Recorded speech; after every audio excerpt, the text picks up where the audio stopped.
आप saving account में सिर्फ इतने पैसे कर सकेंगे जमा। जान क्या है बैंक का नया नियम।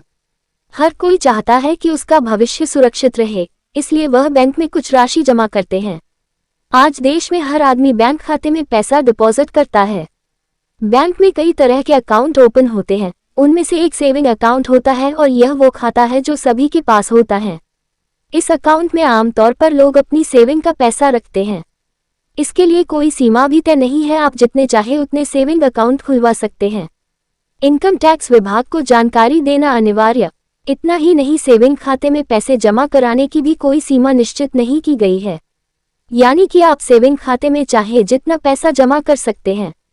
सेविंग खाते में पैसा जमा कराने पर इनकम कानून या बैंकिंग रेगुलेशन में कोई सीमा फिक्स नहीं है।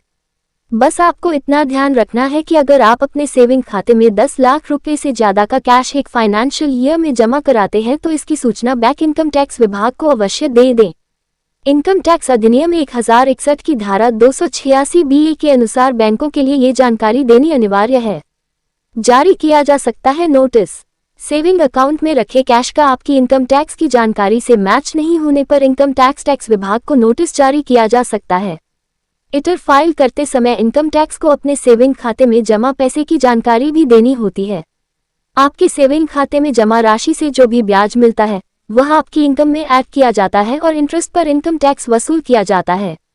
बैंक की तरफ से 10% TDS का ब्याज काटा जाता है।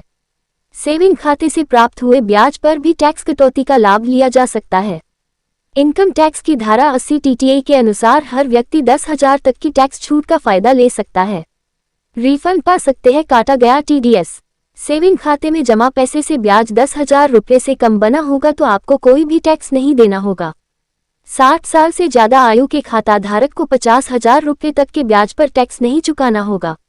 अगर किसी व्यक्ति की सालाना आय खाते से मिले ब्याज को मिलाने के बाद भी इतनी नहीं होती कि उस पर टैक्स देनदारी बन सके तो फिर वह फॉर्म 15G जमा करके बैंक की ओर से काटे गए TDS का रिफंड पा सकता है।